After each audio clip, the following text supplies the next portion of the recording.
बारे में थोड़ा सा पढ़ेंगे। पशु रोग विविध प्रकार के होते हैं।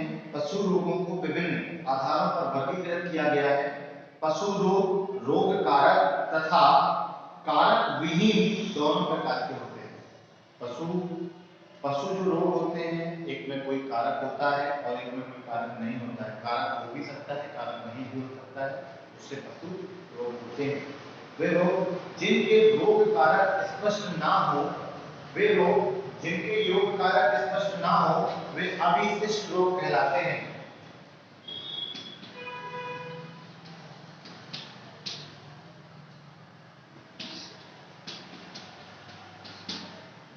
अविशिष्ट रोग,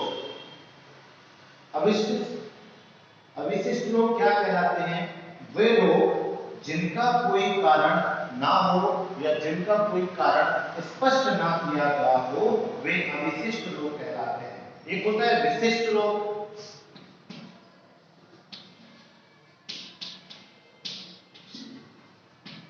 विशिष्ट रोग क्या है? अविशिष्ट रोग में कोई कारण नहीं होता है और विशिष्ट रोग में कोई ना कोई कारण होता है, उसे विशिष्ट रोग कहते हैं। विशिष्ट रोग वे रोग कारक जीव के विषय में या बीमारी के फैलाव या संक्रमण के विषय में स्पष्ट जानकारी देता है, वे होते हैं आपके विशिष्ट रोग। अविशिष्ट रोग वे होते हैं जिनकी कोई जानकारी ना हो, जिनके बारे में हमें पता नहीं होता, वो अविशिष्ट रोग होते हैं। और विशिष्ट रोग वे रोग कहलाते हैं जिनके बीमारी के फैलाव व संक्रमण के विषय से स्पष्ट जानकारी होती है, उसे विशिष्ट रोग कहते हैं। और जिनमें जानकारी नहीं होती है, उसे अविशिष्ट रोग कहते हैं। सबसे पहली चीज है आपका संक्रमित रोग। और अच्छा, विशिष्ट रोग दो प्रकार के होते हैं। जो ये विशिष्ट रोग आया, ये दो प्रकार के होते हैं। पहला होता है संक्रमित रोग,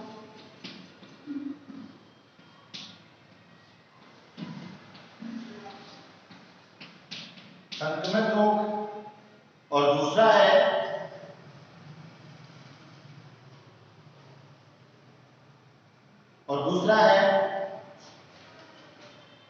छुआछूत वाले रोग।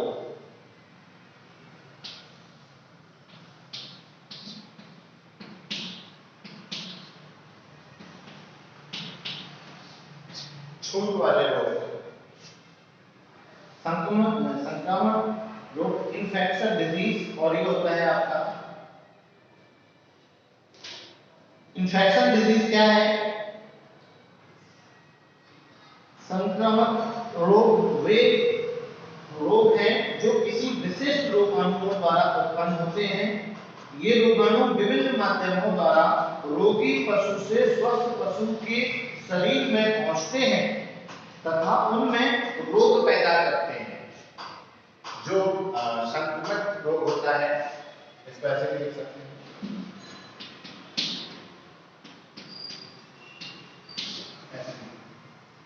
संक्रमित वे रोग जो रोगी पशु से किसी दूसरे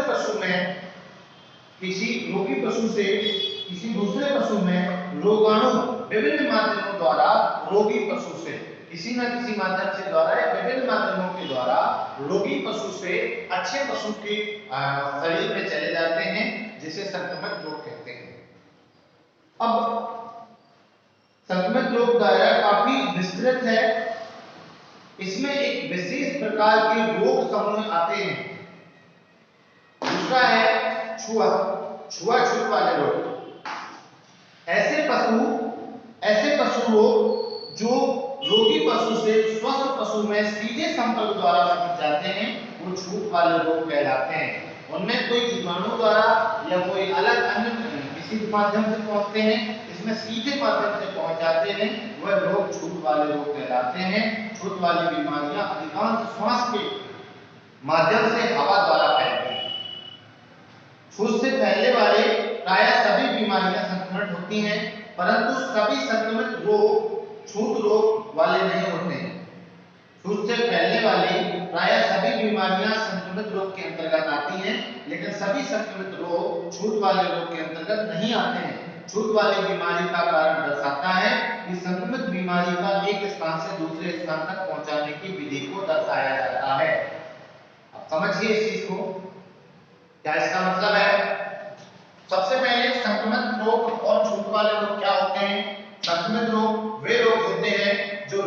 पशु से किसी दूसरे स्वस्थ पशु में किसी न किसी माध्यम से जाए।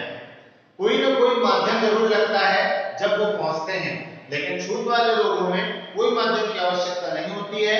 रोगी पशु से डायरेक्ट संपर्क में आने से स्वस्थ पशु भी बीमार हो जाता है, जैसे कि अभी कोरोना चल रहा है। अब ये अधिकतर श्वास के रूप फैलते हैं। सारे छूत वाले लोग संक्रमित रोग कहलाते हैं, लेकिन सारे संक्रमित रोग छूत वाले लोग नहीं कहलाएंगे। इसके बाद है आपका संक्रमित रोगों का वर्गीकरण।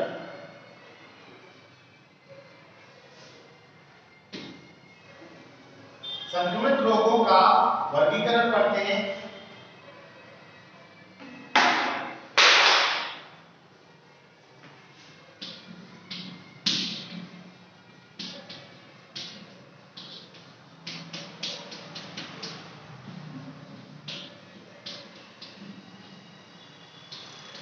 संक्रमित रोगों का वर्गीकरण, संक्रमित रोगों का वर्गीकरण ध्यान दीजिए क्या है। सबसे पहले विषाणु जनित रोग। विषाणु जनित रोग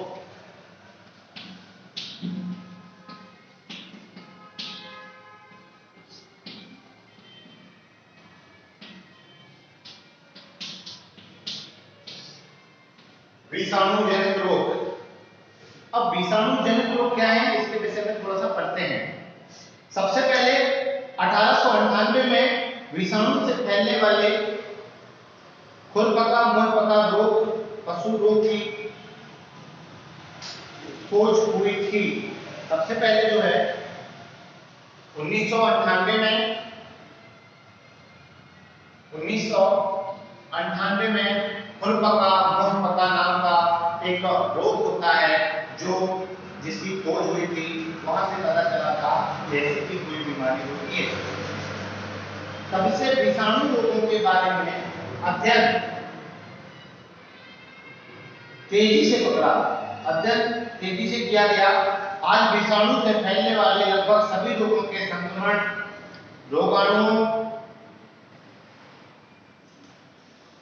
पर दिन प्रतिदिन जानकारी बढ़ती जा रही है। कई विषाणु जनित रोगों के टीके, वैक्सीन बनाए जा चुके हैं और कई रोगों के लिए अचूक इलाज पर अध्ययन चल रहा है। सबसे पहला जो आपका विषाणु वायरस डिजीज था, यह 1998 में खुरपका और मुहपका नाम की बीमारी से शुरुआत हुई थी। उसके बाद विषाणु वाले डिजीज में बहुत सारा अध्ययन होने लगा और अध्ययन धीरे धीरे इतना अधिक मात्रा में बढ़ गया कि काफी विषाणु जनित रोगों की वैक्सीन आ गई और बहुत से विषाणु जनित की वैक्सीन पर अभी खोज चल रही है। कुछ विषाणु जनित रोग ऐसे हैं जिनके लक्षण स्पष्ट होते हैं, जैसे रेबीज, चेचक रोग से संक्रमण के परिणाम स्वरूप स्वास्थ्य कोशिकाओं में अंतःस्थिकाय, चेचक रोग के संक्रमण के परिणाम स्वरूप स्वास्थ्य कोशिकाओं के अंतःस्थिकाय बनते हैं, जिससे इन बीमारियों का परीक्षण किया जाता है। इसके अतिरिक्त कई पशु रोग जिनके कोशिकाओं में विषाणु पड़े रहते हैं परंतु कोई पहचान या लक्षण प्रदर्शित नहीं करते हैं, जैसे अलाक्षणिक संक्रमण, कैंसर एवं धीमी विषाणु संक्रमित की स्थिति में रोग का पता लगाने के पूर्व घातक क्षति हो सकती है। विषाणु संक्रमण के फलस्वरूप कशेरुकी प्राणियों जिनमें पशु भी शामिल हैं, उनकी कोशिकाओं प्रतिरक्षण अनुक्रिया के फलस्वरूप ग्लाइकोप्रोटीन स्वभाव के रसायन बनते हैं, जिन्हें इंटरफेरोन कहते हैं। ये रसायन पुनः विषाणु संक्रमण को रोकते हैं। विषाणु जनित रोगों में एक महत्वपूर्ण पहलू यह है कि इनका संक्रमण एंटीबायोटिक से अप्रभावी होता है, परंतु ऐसे रोगों से एक बार छुटकारा पाने के पश्चात शरीर का प्रतिरक्षण तंत्र दोबारा संक्रमण से लड़ने में पूर्णतः सक्षम बन जाता है। जैसे पशु प्लेग, पॉक्स बीमारी एक बार संक्रमित पशु को फिर दोबारा नहीं हो पाती है, परंतु खुरपका मुहपका रोग के बाद प्रतिरक्षण कुछ वर्षों के लिए होता है। विषाणु जनित रोग रोगों की सामान्य कोई विशिष्ट उपचार प्रणाली नहीं है। इससे बचाव उपचार से बेहतर उपाय है। बचाव जो है उपचार से बेहतर उपाय है का सिद्धांत लागू होता है। कुछ विषाणु जनित पशु रोगों के कारण विषाणु एवं उनके प्रभाव और बचाव टीकाकरण निम्नलिखित तालिका में दिए गए हैं। इसके बाद एक तालिका दी गई है, उस तालिका में बहुत सारे पशुओं के बारे में लिखा हुआ है, बीमारियों के बारे में लिखा हुआ है, आपको देखना है। जैसे पहला बीमारी है खुरपका मुंहपका रोग। इसका रोग कारक क्या है, संक्रमण क्या है, रोग बचाव क्या है, टीकाकरण क्या है, इस तालिका को आप बनाइएगा और इसको आप हमें चेक कराइएगा और इसको याद भी करिएगा। इसके बाद पढ़ेंगे जीवाणु जनित रोग, बैक्टीरियल डिजीज, जीवाणु जनित रोग। दूसरा है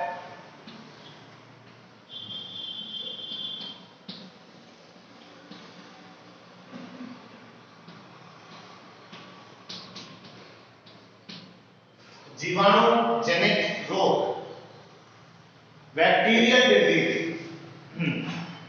अब इसके बारे में थोड़ा सा पढ़ते हैं। जीवाणुओं से मनुष्य तथा पालतू जानवरों में कई प्रकार की बीमारियां होती हैं। जीवाणु सूक्ष्म जीव होते हैं जिन्हें अपनी आंखों से बिना किसी सूक्ष्मदर्शी की सहायता से नहीं देखा जा सकता है।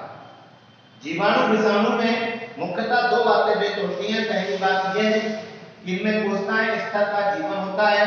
कोशिकाओं की अपनी प्रोटीन संश्लेषण प्रणाली होती है। दूसरी बात यह है कि ये अपनी कुछ विशिष्ट आवश्यकताएं जैसे मोटी भित्ति वाले स्पोर्ट्स को छोड़कर सामान्यतः एंटीबायोटिक के प्रति संवेदनशील होते हैं। अतः इनके उपचार के लिए स्पष्ट दवाएं बनाने की गुंजाइश है तथा रोग की पहचान के पश्चात पशु को बचाया जा सकता है। जीवाणु का कृत्रिम संवर्धन माध्यम आर्टिफिशियल कल्चर मीडियम में संवर्धन किया जा सकता है कि जीवाणु का शुद्ध कल्चर करके उन्हें बाह्य आंतरिक मौलिक संरचना, जैव रसायन तथा सीरम संबंधी परीक्षण के आधार पर पहचाना जा सकता है।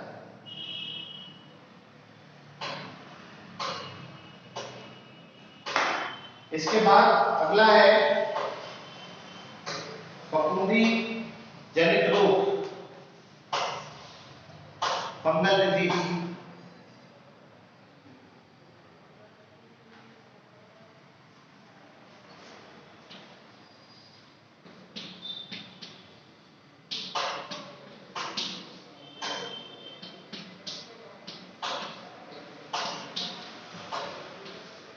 फफूंदी जनित रोग, इसके बारे में पढ़ते हैं। फंगस डिजीज बोलते हैं इसको। पशुओं और पक्षियों में होने वाले फफूंदी जनित रोगों का अध्ययन लोक स्वास्थ्य एवं आर्थिक दोनों दृष्टिकोण से महत्वपूर्ण है। पशुओं में होने वाले रिंगवर्म रोग यूनोटिक पशुओं से मनुष्यों में फैलने वाले रोग स्वभाव के होते हैं तथा पशुपालकों में सामान्य रूप से फैलते हैं। इसके अतिरिक्त दूध, मांस, अंडा आदि के निर्माण के लिए प्रोटीन की कमी होने से उत्पादन प्रभावित होता है।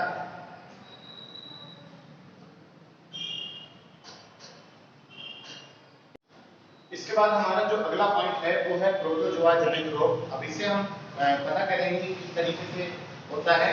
तो प्रोटोजोआ एक कोशिकीय जंतु है जो सामान्यतः सूक्ष्म आकार के होते हैं, जिनमें एक केंद्रक होता है परंतु कठोर कोशिकाओं की झिल्ली नहीं होती है। ये एक कोशिकी तो होते हैं लेकिन इनमें जो है कठोर कोशिकाओं की झिल्ली नहीं होती है। उसके बाद ये लैंगिक तथा अलिंगिक दोनों तरीके से प्रजनन कर सकते हैं। लगभग 30,000 प्रोटोजोअन प्रजातियां ज्ञात हो चुकी हैं अभी तक, जिनमें से बहुत कम ही रोगजनक होती हैं। निम्नलिखित तालिका में प्रोटोजोआ की बीमारियों का विवरण दिया गया है, मतलब हम ये जान सकते हैं कौन कौन सी बीमारियां होती हैं। जैसे पहली बीमारी है फिलेरियासिस नाम की बीमारी प्रोटोजोआ जनित रोग से होती है। इसके बाद है अविशिष्ट रोग।